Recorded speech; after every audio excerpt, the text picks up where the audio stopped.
even if you start when you're 80, we can still make improvements and still help balance you. That's brilliant. Yeah. Welcome to Island Influencers, where we share stories of successful business owners, experienced professionals, entrepreneurs, and community leaders based or with influence in the Isle of Man. This podcast is brought to you by Thornton Chartered Financial Planners, because great financial planning has the power to change your life. Now here's your host, Sharon Sutton. Welcome and Happy New Year. We kick off Season 5 of Island Influencers. I delve into Lianne Gregory's life story, native of Laxey on the Isle of Man, who's carved a unique path in health and fitness. Lianne is a sole instructor on the Isle of Man to teach the original Joseph Pilates method, an approach renowned for its holistic benefits. Her story begins with a different passion, the equestrian world. Lianne's interests evolved in her late teens and early 20s, when the intensity of competition and injury prompted her to explore Pilates. Her pursuit of expertise took her to London and then America, reflecting her remarkable commitment to learning and growth. In 2000, she established her own business, effectively dispelling the mystique surrounding Pilates. Lianne is a highly trained instructor, helping a diverse range of individuals rebalance their bodies, recover from injuries, alleviate aches and pains, and improve overall fitness. In episode 103, you'll have the opportunity to explore the world of Lianne Gregory Pilates and listen to her incredible life story. I hope you enjoy episode 103 of Island Influencers. Well, welcome to Lianne Gregory. Thank you so much for coming to speak today on the Island Influencers podcast, and thank you for agreeing to be my guest. Thank you for having me. It's wonderful. We've had to wait a little bit to get this in, haven't we? Because you've been off travelling the world and... Yeah, I've recently been on a big holiday because it's my mum's 70th coming up, so she wanted us to do a big adventure. Nice. And luckily I managed to go to Pilates at the Pillow, they call it. So that was where Joe's original sort of holiday studio was. So we had a holiday home away from New York. Yes. And he had a home studio there. Oh, right. So for our benefit of listeners, Lianne is a Pilates instructor teaching the learnings of Joseph Pilates. Yeah, so I teach the original Joseph Pilates method, which is like how he wanted it, his equipment, his dimensions, all his knowledge of, over time. Yeah. And unfortunately now the word Pilates is kind of associated with anything. So I'm trying to keep it to his roots. Right. That's so lovely. It's always great meeting up with other instructors. Yeah. Because it gives you like a little boost. Because on the Isle of Man, we are more isolated, so there's no other instructors that teach quite the same line as me. Oh, okay. Yeah. Right. Well, I mean, before we go into that a bit more, would you be so kind as to tell our listeners all about yourself, where you've come from, where you were born, and where you grew up, and what brings you to where you are today? So I was actually born on the Isle of Man. So I was brought up in Laxey. I went to Laxey Primary School. Yeah. I then went to Ramsey Grammar School. And then I went to the Isle of Man College. I chose not to go off island because I used to do a lot of horse competitions, so show jumping and stuff like that. Right. So it was kind of like, well, if you leave, your horses go, and I wasn't ready for that. No. So, and then at Isle of Man College, I did like a advanced business and finance course and criminal civil law. Wow. Which is nothing what I do now. I did go into finance for a little while. And then I was a personal trainer on the side, and I did gym instructor on the side because my mum always taught me, always earn extra money. Yeah. And if you've got an expensive hobby, horses like I did, you need the extra money to pay for them. Yeah, sure. But with a job in finance and teaching PT on the side, it doesn't limit you with time as to what you can do with a horse. Yeah, and I even worked at Paramount City. There's probably listeners out there that used to go there. So I used to even work there on a Friday and Saturday for extra money. So, from a young age, my mum always taught me to, have as many jobs as you can to keep the money coming in. Yeah. So then I did actually decide, because I competed so much and, I'd get up at 4:45 every morning to ride my 3 horses before I went to work or school or whatever. 3 horses? Yeah. Oh my goodness. When you do a lot of competitions, if one gets injured, you need kind of a backup or whatever. So, or a younger one coming on when you've got an older one. So you have to get up early to get everything in. Yeah, you do. My goodness. So I guess in my late teens, early 20s, although I was very fit, I started to get like slightly achy knees and, you know, my hips felt tight and stuff. So I kind of sought then Pilates to see if that would kind of help. Because even though I did know personal training and stuff, I felt like I needed a bit more for posture, I guess. So that's kind of what triggered my interest with Pilates. And how did you find your pathway into that? Well, it was difficult because no one was really teaching Pilates on the Isle of Man. So I just decided, because I like to do things right, I would just go straight into doing a training course. So I went straight into a Pilates qualification, really. And where did you do that? So that was mostly in London, right, and Surrey area to begin with. Mm-hmm. And in the Isle of Man and in the UK, you're kind of sent in a direction of what they sometimes call, although there's a big debate, of contemporary Pilates. So a lot's changed from what Joe originally taught, but that's kind of all you know. That's all you're drawn to. The qualification is you're drawn there. So it's kind of like a fitness level qualification. Right. That then you call it a level 3 in Pilates and all these other things. So that's like advanced level. And so that's how I started. And then a few years after, I realised that I kind of wasn't teaching Pilates, which is a shame. So then I retrained all over again to a big expense. So then I had to go to America to seek out the real stuff. So, you know, it does. So what happened to the horses?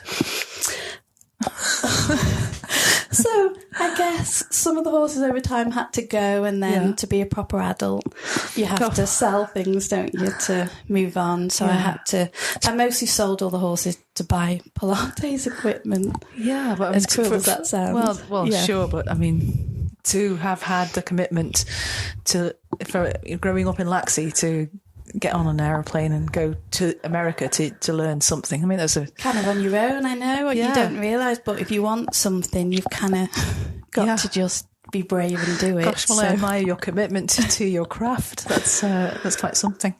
So many journeys to America and going to different workshops, trainings, and then I did manage to find a classical instructor in Manchester that I could do extra hours with, so that was helpful. Yeah, and we even had a big conference here on the Isle of Man. I think it was 2015 from memory, and it was at King William's College, and there was teachers from all around the world came for that, and it was more to do with the Joseph Pilates method, and they were all excited to go to Knockalo, where he was and everything.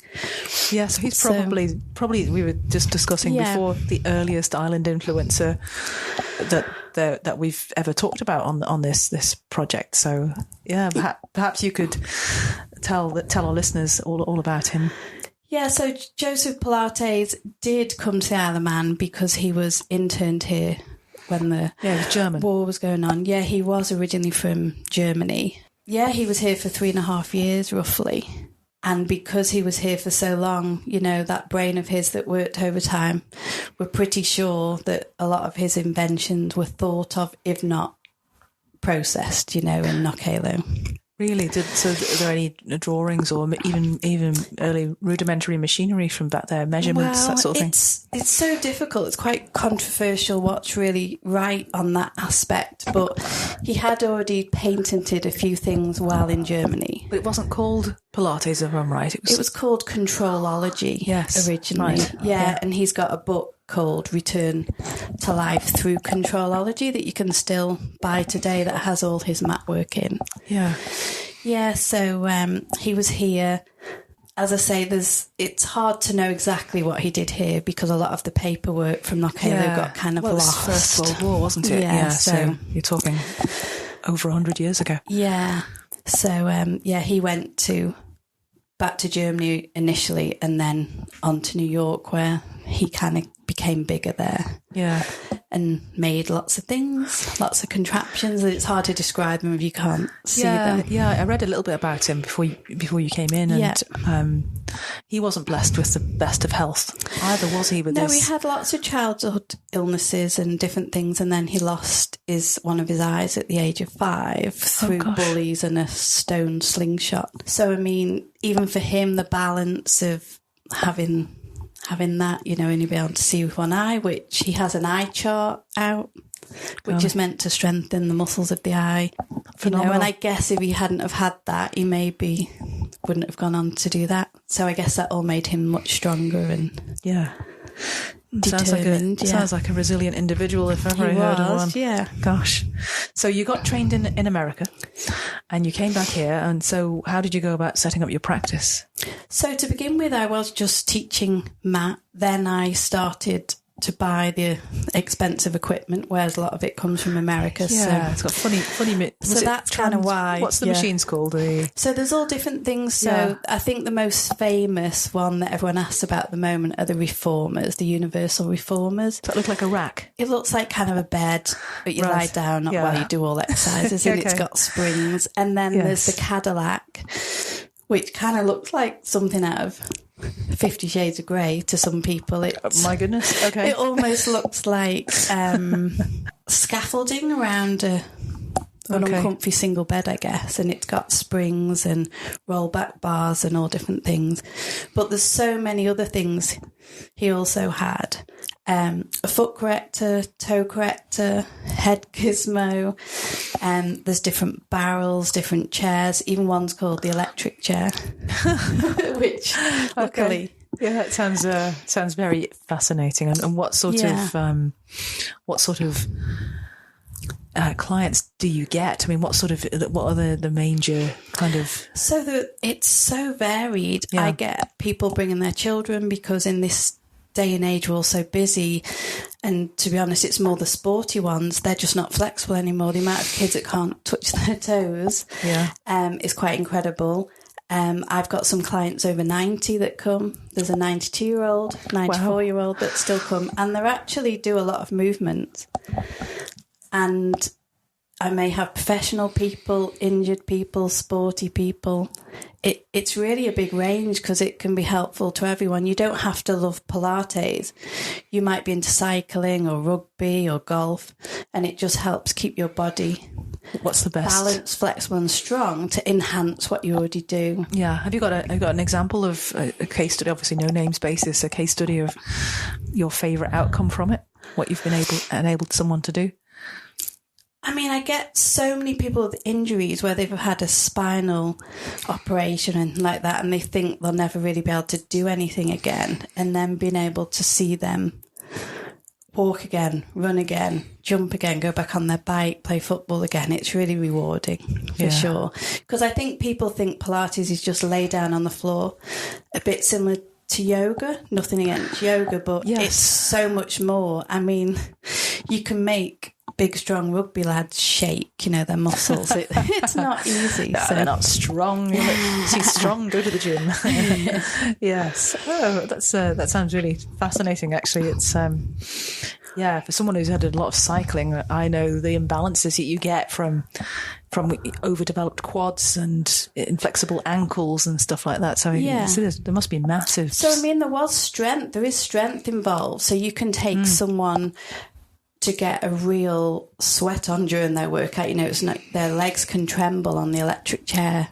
just because of the hardness rather than electricity. Yes, okay, thank you for clarifying that. And then there can be someone that you're just doing things more gentle to mobilise and stretch and get their confidence back, as people even get over 40, their balance isn't as good. And then if you trip more easy, you need a strong core and you need balance and alignment. And like you say, with cycling, you quite often get an imbalance in your foot because you tend to put more weight on the outside because your knee's going out, and then you hard slog up a hill and you're just using whatever you can. Yes. So whatever we do, life, an electric bike. Yeah, well, life is an imbalance, really. Yes. So we just all try and make the best balance within our own imbalances that we can with exercise and life, I think. That's a really, really good way of framing it. Okay, no, thanks. That explains it. So what about, so how long have you been doing this now, running the practice?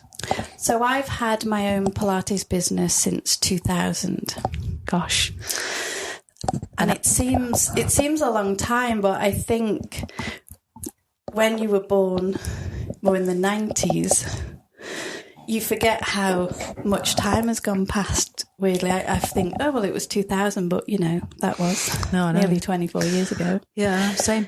Yeah. 2000, I started Thornton. It's, gosh, so it's quite a while when you think about it, all the changes. And we seem to, in this sort of game, we sort of think about it in terms of how many market crashes, so how many financial crises there have been.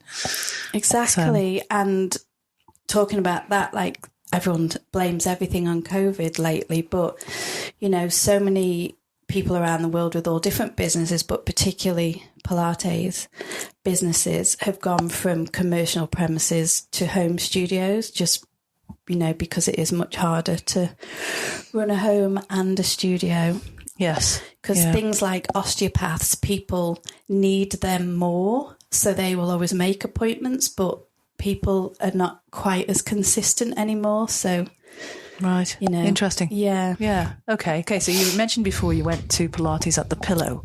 Yeah. What was that? So that's in Massachusetts in the Berkshire Hills, and the Pillow is actually a big dance kind of little village almost. So a lot of performers still go there to this day in the summer. Yeah. And then in off season, occasionally there's a Pilates conference. Because Joseph Pilates, he worked a lot with dancers, didn't he? He did. I mean, he worked with everyone, but he used to go there in the summer and teach the dancers. So that's kind of his connection to the Pillow. Right. And there's a big famous rock on the property that they call the Pillow. That's how it became the Pillow dance place. So we call it Pilates at the Pillow, but it is actually a dance place, really. So his property that has land and his studio is just like 2 minutes up the road. So that's where you went at the end of your holiday? Yeah, so you go there and learn things, connect with other teachers from around the world. But what they've found lately is one of the teachers that I've been mentored by, Sean Gallagher. He actually owns Joe's property, his old studio. He bought part of the business a long time ago.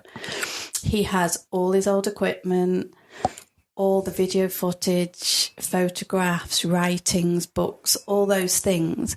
So when they're showing you something, it really is true to the source, and it's really different. And because I did go, I don't want to offend anyone by saying contemporary, but because I went down that road to begin with, I've done all of the ways. And for me to do how Joe seemed to want you to do it, it feels the best in the body. Well, you should know. Yeah.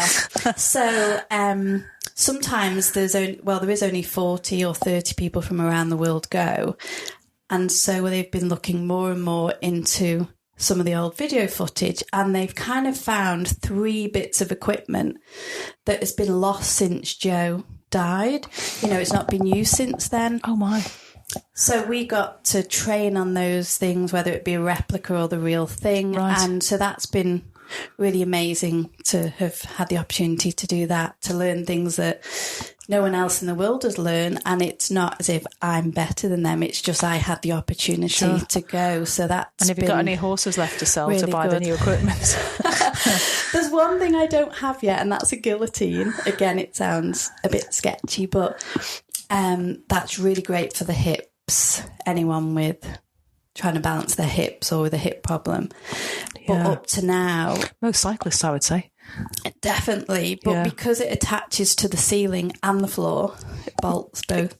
Oh, my. Because I'm still trying to find my forever premises, I've not been able to have that one. Okay. But no, I don't have any horses left. They've all gone. Oh. Yeah. I had to ask. Yeah. Okay. Well, that's great. Thank you for sharing all that. I learnt a few things there. So if you don't mind me asking, I primarily ask people in my day job as a financial planner. So for you, how was, you've already touched on it really with how you learnt from your mom to have an extra job on the side. So how was money for you growing up? What are your earliest memories? So my mum has her own business, so she's also self-employed. She has a clothing store, so she's always roped me into helping. Or I guess if you haven't got childcare, you go with your mum, don't you? You do. And she used to have me in fashion shows, stocking the shit, helping. And I remember my mum used to have little dinner parties around the house, and I'd always be trying to sell things. So my mum might have, I remember this one time she had like a sleeve that goes over a diary with her name of her shop on. Nice. And she had leftover ones, and I chopped them in half and tried to say they were like credit card holders and tried to get people at the dinner party to buy them. So it's kind of... Were you successful? Well, people feel sorry for you, I guess, and buy them, but that's my first memory of being about 7 or 8, being an entrepreneur trying to sell things. It's a great initiative to show. Well done. Even though I'm sure I annoyed people at the party. I'm sure you didn't. You're not a 7-year-old. It's very cute. No, but... Yeah. I know, good. Of the things you've done throughout your life so far, I mean, what's given you the most fulfillment from, a personal and business experience? I mean, I definitely like helping people and seeing people change, or their posture change in one session, or they're like, I've had back pain for 10 years. I know, and then I'm trying to sit up straight now because we're talking. And then they don't have it all of a sudden, that's so rewarding. Yeah. But a lot of things I've done, like I worked for a vet for a few years, and that's nice to see the animals get better. Or I used to break horses in for a little while for a living, so see them progress. So I guess I do actually like helping people. Yeah, many strings to your bow to do it too. Yeah, I've done many things. I've done sports massage, Indian head massage, different massages, which I think all these different things, and working with a vet and an animal can't tell you what's wrong. No. You get used to seeing, well, you can tell they're injured, they're limping, or, their spine's out. And I think that's really helped me, having all these different jobs, to be able to just notice things, because some people do think I'm a bit, not witchy or magic, but you notice, you have an eye for noticing things. You're like, how could you tell I was twisted? Yeah. But it's really hard to switch that off, what you see. I'll walk down Strand Street in Douglas and you've got this wrong. I think they've got a knee problem. That's why they're limping. Or and you just kind of want to go over and help them, but you can't. Well, applying that technique for your mum's dinner party, maybe you could just hand out business cards to, you need this and you need that. No, that's fine. Well, that's the area that I'm not very good in. I need like a savage secretary that can do that. I'm not very good at self-promotion for sure. But that's something that I could do with having a sidekick to okay. do. Yeah. Well, anybody here is listening to this podcast, you can help Lianne. Do get in touch. So for any existing small business owner, I guess, what would be your number one tip? I mean, it's hard being self-employed. It's really hard. And I think you've kind of almost got to have in your head that you're working a full-time job for part-time hours. The money side of it, because you just help and you say yes, and you don't know where your next money's coming from sometimes. So I think as long as you're happy with what you're doing and you're confident in what you're doing and you're trying your best, that's all you can do. But you have to learn to be a little bit mean, and I don't think I have the balance yet of being a little bit. Well, it's not mean, is it? It's just no. It's finding boundaries, and it is boundaries. And as a wise person said to me a few years ago, when you're a professional and you're charging for services, it's very much a balance of what you charge between charging for incompetence and yet giving away your expertise for free. So it's finding that balance. That's often the kind of struggle most business owners have. And there's a struggle at the moment with Pilates, because the likes of, you can have a government class at the NSC and they're offering Pilates for £4.50, and then my classes that are mat classes are actually £15 a person, because I'd like to think that's because I do have the knowledge and expertise, and everyone has a proper Pilates mat that has the strap on the end, and then there's the small barrels and the magic circles and all these things. So you are getting much more. But if you're a consumer that's just heard the word Pilates and it's good for you, it's the same. It's really hard to compete with that. I understand. It's the same. You think about regulated investment advice. It's so easy to invest money if you go on the internet. Someone will take it off you you'll never see it again. But it's really easy to give investment advice on the internet. No problem at all. Not that I would like to compare that with so it's difficult, isn't it? Yeah. So it is difficult. And I mean, I think I've only ever had one person that's come for a private session or a class that's asked about my qualifications. Now, maybe they look on my website, or maybe, to be honest, a lot of things from me are word of mouth that people seem to get referred to me. But how can you help? This is the thing. How do you help the consumer know? They hear the word Pilates and yes, you kind of don't know what you're getting. No, well, you mentioned that one of the outcomes of COVID was the much more online spreading of information and knowledge. Yeah. Not least Pilates on TikTok. I wondered if you wanted to say anything about that. Oh, it's just so difficult because you've got these people doing gymnastics really on TikTok to look impressive on some of the machines.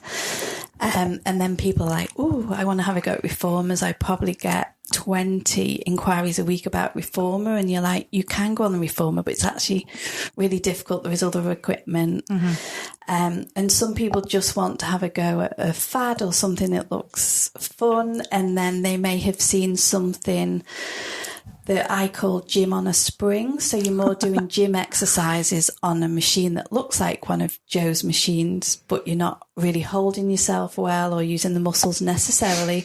And some people love that. And I think there's so many things like that mislead people. I would like to say, but that's not Pilates, but you also don't want to offend anyone. So I think everyone's got a choice. Go to any class you like. It's probably fun, but I think if you want to do the Joseph Pilates method, you have to look for a studio that does represent that, because there's many things. No, thank you. Yeah. Thank you. So what do you do to relax, keep your life in balance? I do like doing Pilates myself, but I also do like other exercises. Like I was a personal trainer and a gym instructor, so there is elements of that. I'm not a member of a gym at the moment, but I still do some gym-based exercises. I like to go out for a walk with my dog. Yeah. We go on holiday occasionally if we can. I am quite the outdoors person. I do like to be in the country. Yeah. But I just think I'm not really a particularly stressy person, so I don't have to do anything that I'd say to relax, but just to not be working sometimes is the... And that is a great even if strength. You're watching telly, isn't it? It's you just need to do other things than only a job, but... Yes, yeah, no. Yeah. Try telling It's that hard, to isn't any it? business Yeah. owner. We're all the same.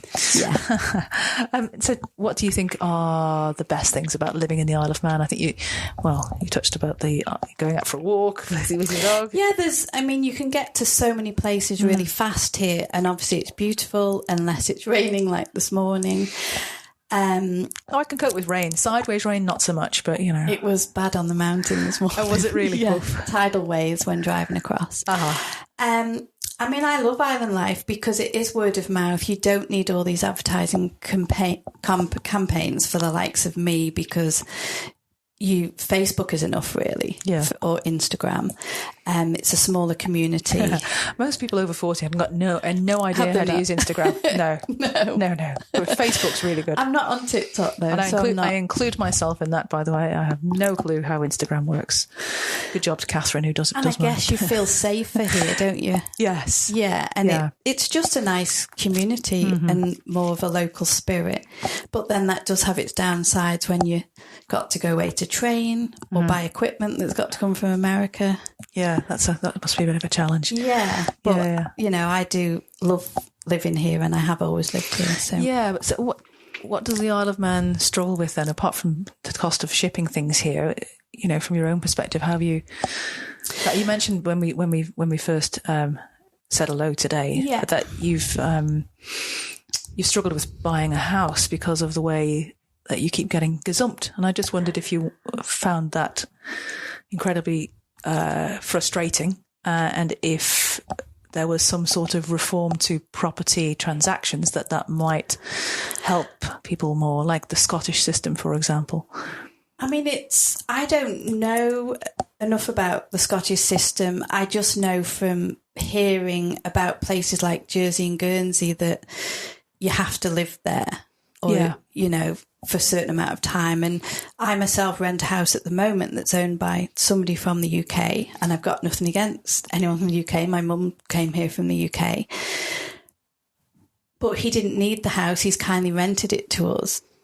And I'd quite like to buy it. He doesn't want to sell it, but that's different. Yeah. But it's kind of like, so he never lives here. Yeah. He's got a house, and a lot of people seem to have these houses for investments, whether they rent them or not. And then it's harder for us to buy sometimes. But yeah, sure. I mean, so the problem with gazumping is that someone can make a higher price, make an offer, and the seller can take the higher offer and say, actually, sorry. Yeah. Whereas in other systems, like in Scotland and in like the US, if you make an offer on a property, you normally have to stake 10%. And if the buyer accepts, if the seller accepts the offer, then that money, if you pull out, you lose that deposit, but they cannot pull out because they've accepted your offer.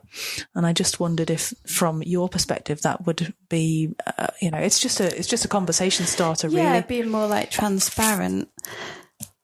I mean, I wish it was easier. What will make that easier, I'm not too sure, but I wish it was easier for local people, or even people born here having a chance. I wish the estate agent sometimes would give us a chance, but it's all about making money, I guess, isn't it? So, well, it is, but there's got to be an answer somewhere. It would be nice, but I don't know enough about that. Well, it's an interesting conversation, and hopefully it'll generate some sort of response.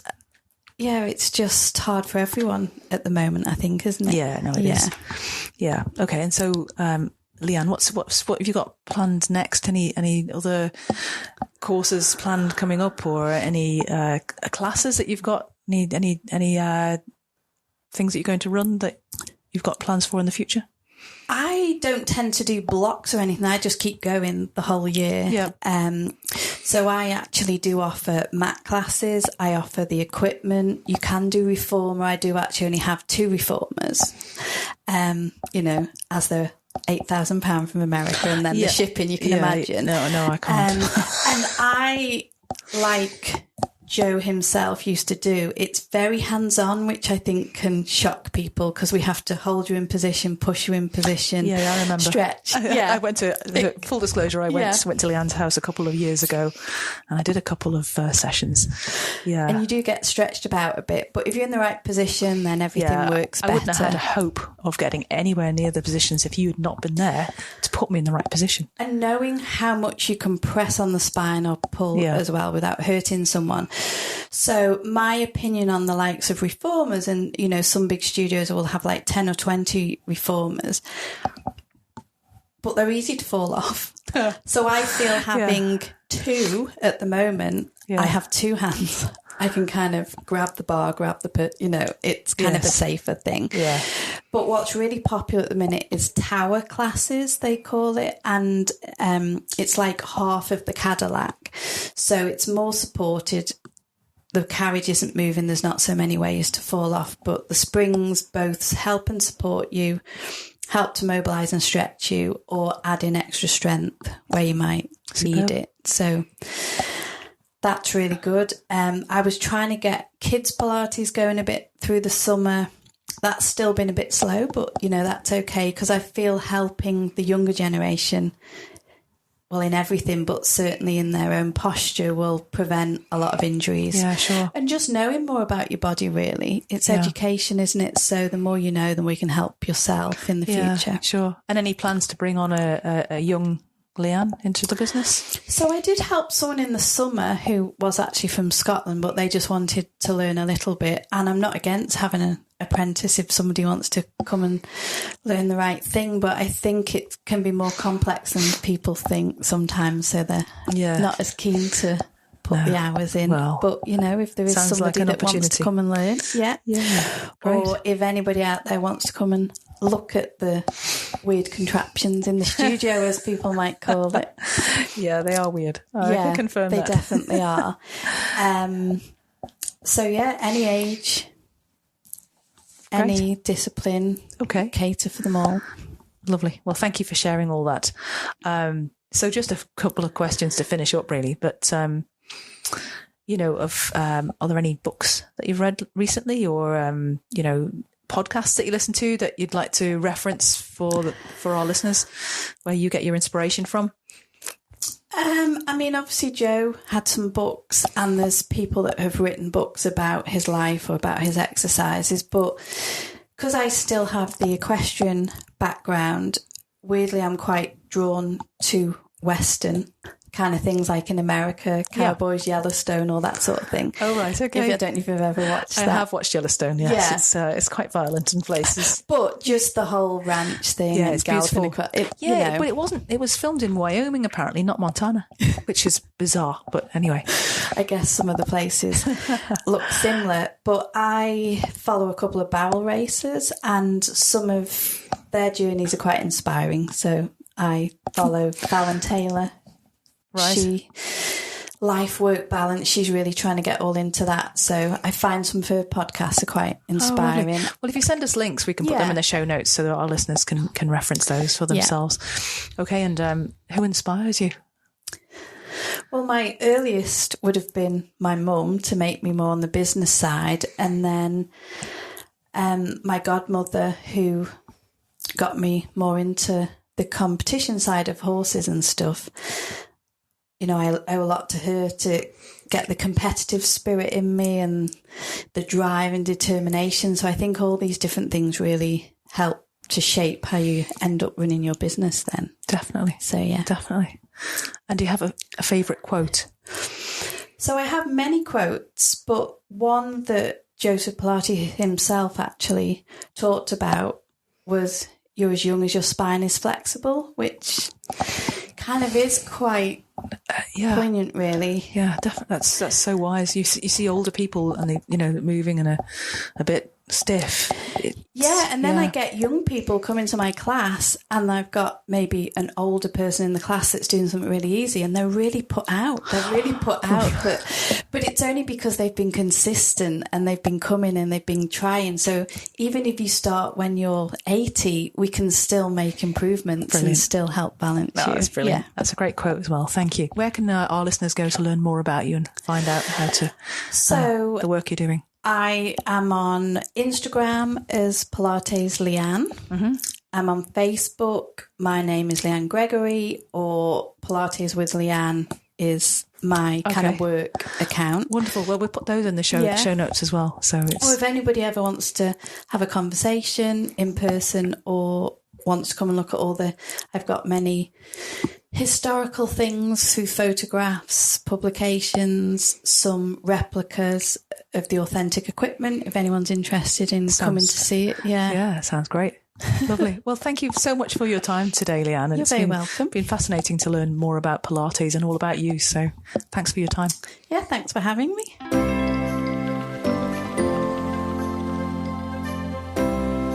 Thanks for listening this far. I hope you found this episode to be valuable. If so, I'd like to ask you for a small favour. Would you please go to Apple Podcasts and leave a 5-star review, because that's one of the best ways for others to find the series, and please send a link to the podcast to 3 friends or colleagues who know they'll find it helpful. That way we can spread the word about how great a place the Isle of Man is to live and work, and help spread some positivity.